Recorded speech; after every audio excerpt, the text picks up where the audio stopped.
जब भी partner relationship में हमें इग्नोर करे, उस सिचुएशन में आखिर हमें ऐसा क्या करना चाहिए कि इग्नोर करने वाला पार्टनर भी हमें टाइम देने लगे। आज के इस वीडियो में कुछ तरीके आपको बताऊंगा और कुछ ज़रूरी बातें जिससे आपको काफ़ी ज़्यादा हेल्प होने वाली है। नमस्कार दोस्तों, मैं हूँ श्रावण, आप देख रहे हो स्काइल। इस वीडियो को आप ध्यान से समझना। सबसे पहले आप ये समझने की कोशिश करो कि पार्टनर आपको इग्नोर क्यों करता है।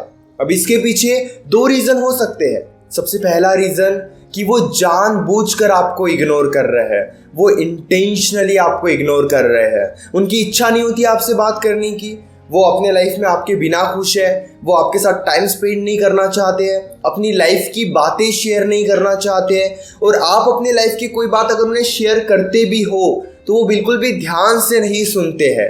इन शॉर्ट, वो जानबूझकर आपको इग्नोर कर रहे हैं। दूसरी सिचुएशन जहाँ पर वो अपने लाइफ में बिजी है, वो अपने लाइफ में कोई प्रॉब्लम फेस कर रहे हैं या फिर उनके लाइफ में कुछ इश्यूज है या वो बहुत ज़्यादा बिजी है, उनके लाइफ में कुछ नया हो रहा है, अपने बिजनेस में बिजी है, स्टडी में बिजी है, यानी कि बिजी है इसीलिए वो आपको टाइम नहीं दे पा रहे हैं। अब कई बार हम इतने ज़्यादा कंफ्यूज हो जाते हैं कि हमें समझ में ही नहीं आता क्या वो बिजी है या फिर जानबूझकर हमें इग्नोर कर रहे हैं। इसलिए सबसे पहले आप ये समझ जाओ क्या वो जानबूझकर आपको इग्नोर कर रहे हैं या फिर वो सच में अपने लाइफ में बिजी है। क्योंकि हमारे मन में ना एक बात आती है कि कोई इतना भी बिजी नहीं होता कि वो हमें टाइम ना दे पाए, वो जानबूझकर हमें इग्नोर कर रहा है। लेकिन आखिर हम पता कैसे करें क्या वो जानबूझकर हमें इग्नोर कर रहे हैं या फिर नहीं। अब इसे समझने का एक बहुत आसान तरीका है। अगर वो सच में अपने लाइफ में बिजी है, उनके लाइफ में कोई प्रॉब्लम चल रही है, थोड़ा टाइम उन्हें दीजिए। अगर वो ना जैसे उन्हें टाइम मिलता है वो आकर आपसे बहुत ज़्यादा अच्छे से बातचीत कर रहे हैं, यानी कि वो ज़्यादा टाइम तो नहीं दे रहे हैं, बहुत कम टाइम दे रहे हैं, लेकिन उस टाइम में भी वो आपसे बहुत अच्छे से बातचीत कर रहे हैं, तो आप ये बात समझ जाओ कि वो अपने लाइफ में बिजी है या फिर कोई प्रॉब्लम में है, इसीलिए वो आपको कम टाइम दे रहे हैं। देखो, जब भी पार्टनर के लाइफ में कोई प्रॉब्लम होती है ना, या फिर पार्टनर किसी काम में बिजी होता है, वहाँ पर हमें थोड़ी समझदारी दिखाने की ज़रूरत होती है। हमें उन्हें परेशान करने की ज़रूरत नहीं है, और गलती से हम यही करते हैं, हम उन्हें और ज़्यादा परेशान कर देते हैं। लेकिन अगर सारा दिन तो वो बिजी रहते हैं लेकिन रात में उन्हें टाइम मिलता है और वो वहाँ पे अच्छे से बातचीत करते हैं, तो वहाँ पर उनसे अच्छे से बातचीत करो। शिकायतें करते मत बैठ जाओ कि दिन भर कहाँ बिजी थे, क्यों टाइम नहीं दिया, क्योंकि इस वजह से वो आपको और ज़्यादा कम टाइम देंगे। दूसरी बात, जहाँ पर वो आपको जानबूझकर इग्नोर करते हैं, वहाँ पर जब भी वो आपसे बातचीत करते हैं ना, थोड़ी ही देर में वो फाइट्स करने लगते हैं, वो इश्यूज बनाने लगते हैं, वो इरिटेट होने लगते हैं।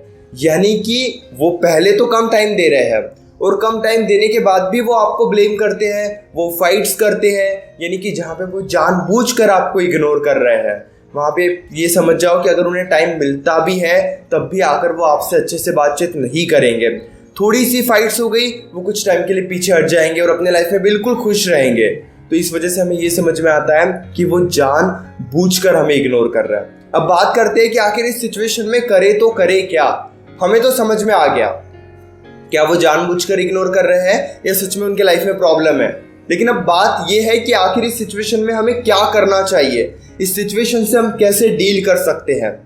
तो एक बात आप समझो कि जहाँ पर वो सच में बिजी है वहाँ पर आप थोड़े कम टाइम में एडजस्ट करो, थोड़ी ज़्यादा अच्छे से बातचीत करो, उनके लाइफ में क्या चल रहा है ये जानने की कोशिश करो। बहुत ज़्यादा कोशिश नहीं करनी है, कुछ दिनों तक ऐसे ही चलने दो। जैसे ही वो अपने लाइफ में थोड़े फ्री होंगे या उनकी लाइफ की प्रॉब्लम्स थोड़ी कम होगी, वो खुद ही आपको टाइम देने लगेंगे।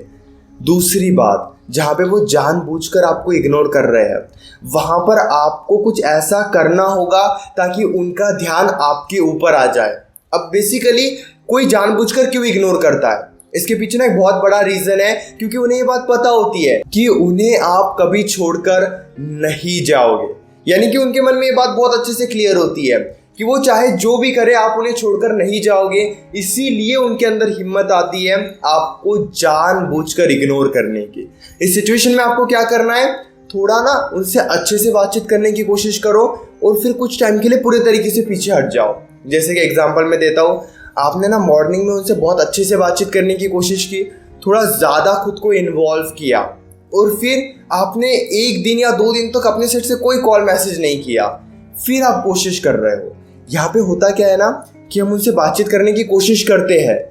ये आपको तब करना है जब वो आपको जान बूझ कर इग्नोर करे। आपको क्या करना है, पहले तो नॉर्मल बातचीत करके देखो, हो सकता है धीरे धीरे सिचुएशन ऐसी ही ठीक हो जाए।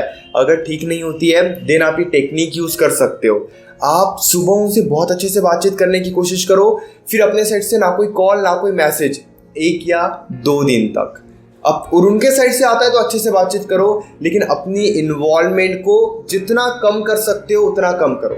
अब उन्हें ना कॉन्फिडेंस होता है कि शाम को भी आपका मैसेज आएगा, सुबह भी आपका गुड मॉर्निंग का मैसेज आएगा, लेकिन आपको क्या करना है, एक बार अच्छे से बातचीत करनी है, फिर थोड़ा पीछे हटना है। जैसे मैं एक एग्जांपल आपको देता हूँ।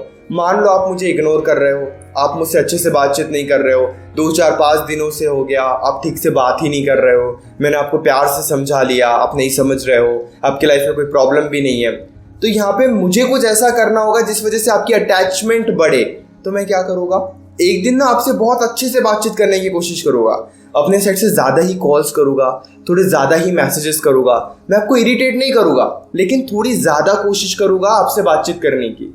और फिर 1-2 दिन कुछ नहीं करूँगा, फिर 2-3 दिन के बाद थोड़ी कोशिश करूँगा, फिर 1-2 दिन कुछ नहीं करूँगा। इस वजह से क्या होता है ना, ये बिहेवियर देखकर आपकी अटैचमेंट बढ़ने लगेगी मुझे लेकर। रिलेशनशिप में भी आपको यही करने की ज़रूरत है। जहाँ पर पार्टनर जानबूझकर इग्नोर करें, एक टाइम के लिए बहुत इन्वॉल्वमेंट दिखाओ और फिर पीछे हट जाओ, क्योंकि उन्हें लगेगा कि आपका तो कल भी मैसेज आने वाला है, शाम को भी मैसेज आने वाला है। लेकिन जब आप अपने स्टेप्स पीछे लेते हो, इसे पुश एंड पुल टेक्निक भी कहते हैं, जहां पर आप खुद को इन्वॉल्व करते हो और फिर पूरे तरीके से पीछे हट जाते हो 2-3 दिनों के लिए या फिर कुछ टाइम के लिए। अब इससे क्या होता है ना, जो उन्हें पता है कि आपका कॉल तो आ ही जाएगा, आपके मैसेजेस तो आ ही जाएंगे, ये चीज़ें धीरे धीरे उनके माइंड से कम होने लगती है। और यहाँ पे होता क्या है, धीरे धीरे वो भी इन्वॉल्वमेंट दिखाने लगते हैं, वो भी अपने साइड से बातचीत करने लगते हैं, या फिर जब आप बातचीत करने लगोगे तो आपको इग्नोर नहीं करते हैं।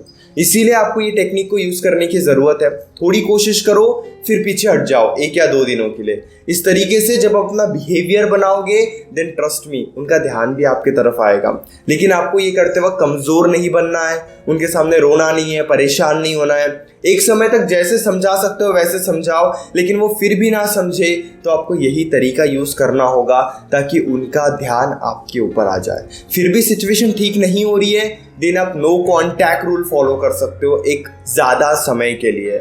जहाँ पे सिचुएशन बहुत ज़्यादा ही ख़राब है, वो बातचीत करने के लिए तैयार ही नहीं है, अदरवाइज आप पुश एंड पुल टेक्निक भी यूज़ करते हो तो भी बेटर रिजल्ट्स आपको मिलेंगे। दोनों ही चीज़ें काफ़ी ज़्यादा बेस्ट है। अब नो कॉन्टैक्ट रूल फॉलो करना है या फिर push and pull technique follow करनी है जो इस वीडियो में मैंने आपको बताई है, ये आप अपने सिचुएशन के अकॉर्डिंग समझ लीजिए। मन में कोई डाउट है डायरेक्टली आप कॉल पे मुझसे डिस्कस कर सकते हो। 9834250097 इस नंबर पर मैसेज कीजिए। हमारे बीच में कॉल पर जो भी बातें होगी वो कम्प्लीटली सेफ और प्राइवेट रहेगी, इसलिए प्राइवेसी की कोई टेंशन मत लीजिए। और हाँ, चैनल को भी ज़रूर सब्सक्राइब कर लीजिए।